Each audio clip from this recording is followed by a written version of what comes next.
ലോക്സഭാ തെരഞ്ഞെടുപ്പിന്റെ ഭാഗമായുള്ള വോട്ടെടുപ്പ് ജില്ലയിലും രാവിലെ 7 മണി മുതൽ തന്നെ ആരംഭിച്ചു.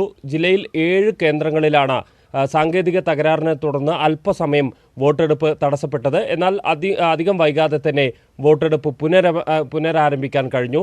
മുൻ തെരഞ്ഞെടുപ്പുകളിൽ നിന്ന് വ്യത്യസ്തമായൊരു കാഴ്ച ഈ ലോക്സഭാ തെരഞ്ഞെടുപ്പിലുണ്ട്.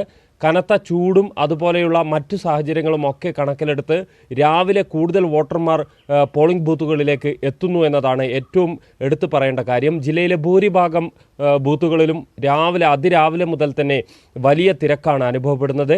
ശരാശരി 100 പേർ ക്യൂവിൽ നിൽക്കാത്ത ഒരു ബൂത്തും ജില്ലയിലില്ല എന്ന് വേണമെങ്കിൽ പറയാൻ പറ്റും. കൂടുതൽ വോട്ടർമാരുള്ള ബൂത്തുകളിലെല്ലാം തന്നെ 100-ലേറെ വോട്ടർമാരാണ് ക്യൂവിൽ നിൽക്കുന്നത്. വലിയ തിരക്ക് അനുഭവപ്പെടുന്നു. ഒരു പക്ഷേ ഇതൊരു ട്രെൻഡിനുള്ള സാഹചര്യമാകാനുള്ള ഒരു സാധ്യതയൊക്കെ മുന്നണികളൊക്കെ കാണുന്നുണ്ട്. അതായത് പോളിംഗ് ശതമാനം വർദ്ധിക്കാനുള്ള ഒരു സാധ്യതയുണ്ട്.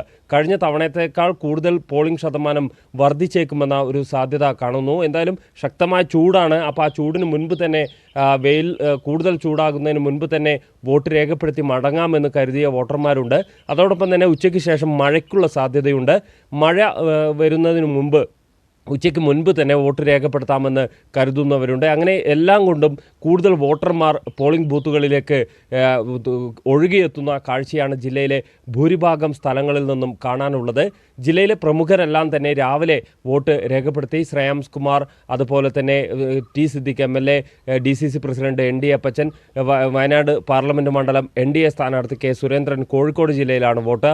അതുപോലെ LDF സ്ഥാനാർത്ഥി ആനി രാജ, ഇവരെല്ലാം തന്നെ പ്രമുഖരെല്ലാം തന്നെ രാവിലെ തന്നെ വോട്ട് രേഖപ്പെടുത്തിയിട്ടുണ്ട്. എന്തായാലും ഇപ്പോഴുള്ള തിരക്ക് ഉച്ചയ്ക്ക് ശേഷവും ഉണ്ടാവുകയാണെങ്കിൽ ഒരു പക്ഷേ ഒരു 85% മുകളിൽ വോട്ട് പോകാനുള്ള സാധ്യതയും കാണുന്നുണ്ട്.